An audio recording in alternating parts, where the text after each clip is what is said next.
Beaucoup de gens, quand ils sont dans les situations difficiles et que les choses tout autour ne marchent pas comme il faut, souvent on a tendance de penser que nous ne sommes pas dans la volonté de Dieu ou que le diable nous trouble. C'est vrai que des fois le diable nous amène beaucoup de problèmes dans la vie, mais des fois tout simplement nous sommes dans la volonté de Dieu et c'est la voie que nous devons passer. Et des fois nous ne comprenons pas que des choses qui nous arrivent, c'est juste parce que nous sommes...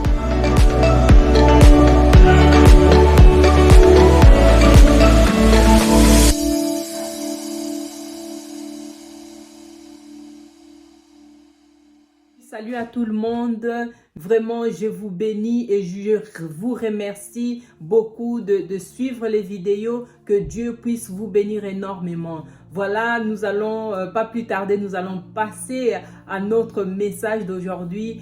Je vais partager sur comment réussir avec le Seigneur. Donc, souvent nous croyons que réussir ou bien être dans la volonté de Dieu, ça veut dire forcément que nous allons avoir déjà nos bénédictions bien préparées en train de nous attendre, ou que tout va aller bien, que la bénédiction de Dieu est là, que Dieu est comme Père Noël. Une fois que nous sommes dans le Seigneur, que Dieu commence à nous donner déjà directement des cadeaux, des bénédictions.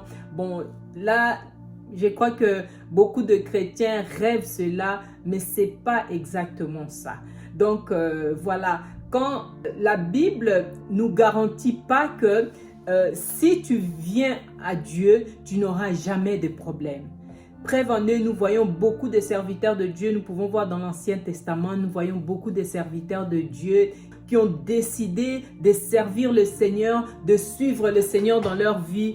Beaucoup, vous allez voir, ils sont passés dans les moments très difficiles, afin que Dieu puisse les tester. Ils ont eu des épreuves, ils ont eu des situations difficiles tout au long de leur vie, et enfin, Dieu avait béni leur vie. Ils ont eu des réussites, mais ils devaient d'abord être fortifiés, ou ils devaient d'abord passer dans les moments des épreuves, car c'est le moment des épreuves qui nous rend encore plus forts. Et nous allons voir par exemple la vie de David. David, il était comme un enfant retiré de la famille, donc abandonné un peu.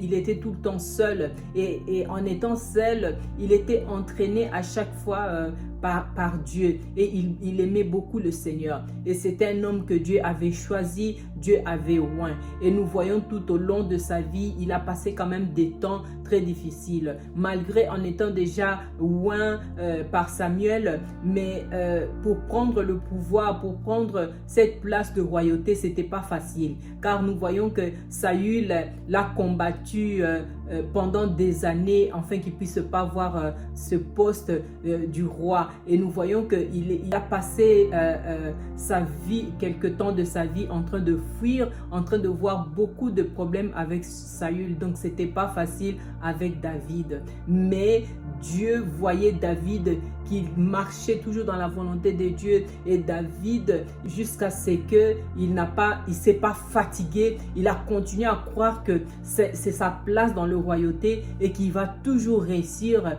Et nous voyons à la fin, David avait pris la place du roi. À la fin, nous voyons que David, il était devenu roi. Nous voyons qu'il a persévéré avec Dieu jusqu'au point les promesses de Dieu se sont accomplies dans sa vie. Malgré en étant déjà loin, mais il a passé dans les temps difficiles, en train de fuir, en train d'être combattu par Saül. Et nous voyons à la fin, David était devenu roi, dans la persévérance avec Dieu. Donc nous allons encore voir la vie de Joseph. Nous voyons la vie de Joseph. Joseph a été persécuté par ses frères à travers ses rêves qu'il avait eus, et il avait annoncé. Les frères étaient vraiment mécontents de tout ça. Ils ont persécuté la vie de Joseph jusqu'à ce que Joseph a été jeté, et il a été ramassé. Et nous voyons que j'ai travaillé dans la maison du roi.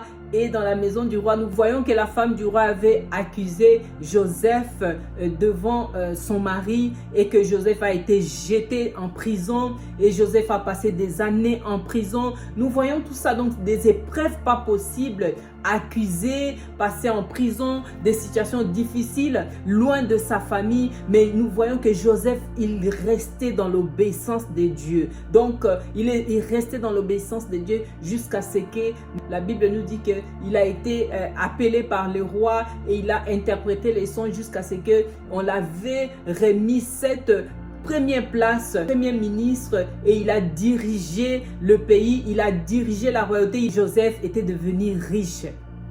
Et nous allons voir que tous ces gens, nous pouvons aller encore Abraham, plus loin encore, nous allons voir, ils ont passé dans les... Au moment que tu passes dans les épreuves, tu peux croire que ce n'est pas la volonté de Dieu. Tu peux croire que les choses ne tournent pas comme il faut. En étant à Dieu et en priant, en faisant des jeûnes et prières, à marcher dans la volonté de Dieu, mais tu vois que ta vie ne marche pas, ta vie ne tourne pas comme il faut, tu es toujours dans les problèmes, tu es toujours dans les difficultés, tu es toujours dans des situations que tu ne comprends même pas qu'est-ce qui se passe dans ta vie. Mais sache-le, tu es toujours dans la volonté de Dieu. Nous allons voir tous ces gens que Dieu avait utilisés, nous allons croire que à un moment, je crois qu'ils ont cru qu'ils n'étaient plus dans la volonté de Dieu. Ils ont cru que les choses, les promesses de Dieu ne pouvaient pas s'accomplir avec leur situation. Mais ils ont tenu bon à croire toujours et à marcher avec le Seigneur et à marcher, à obéir le Seigneur jusqu'à ce qu'ils ont vu l'accomplissement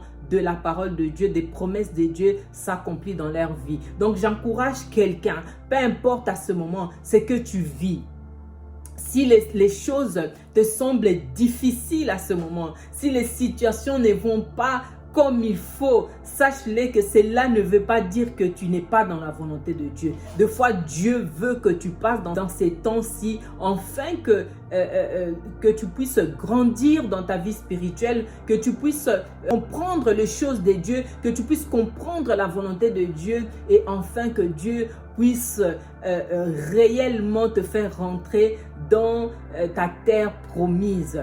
Donc, continue à espérer, continue à prier, continue à suivre la parole de Dieu, à obéir la parole de Dieu et Dieu va t'amener dans ta destinée et tu vas goûter juste des bons fruits, des fruits succulents que Dieu réserve pour toi et tu vas t'épanouir dans ta vie. Donc, je t'encourage de continuer encore à croire en Dieu malgré tout ce qui se passe à ce moment dans ta vie. Les souffrances, ça ne veut pas dire que Dieu t'a abandonné. Les souffrances, ça ne veut pas dire que tu n'es plus dans la volonté de Dieu. Les souffrances que tu vis, c'est juste les temps des épreuves que Dieu veut que tu passes afin de grandir, afin que tu sois encore plus ferme dans tes décisions, dans ta vie chrétienne pour ne pas bouger de gauche et à droite.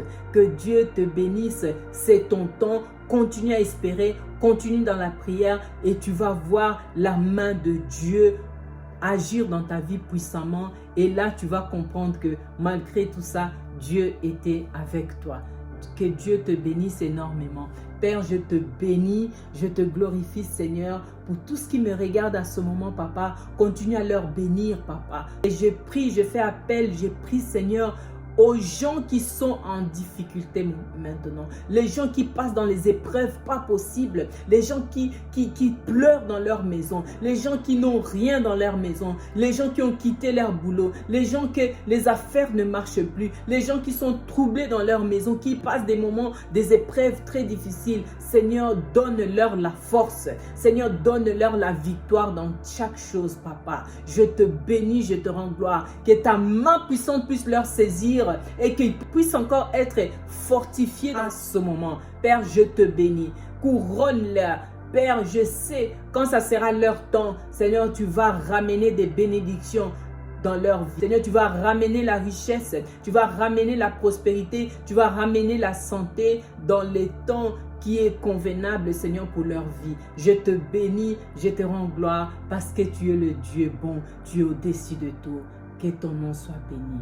Merci Seigneur Jésus. Je vous bénis tous dans le nom de Jésus et je vous aime. N'oubliez pas, afin que la chaîne puisse bien continuer, n'oubliez pas de s'abonner à la chaîne, de liker et que Dieu vous bénisse encore à la prochaine vidéo.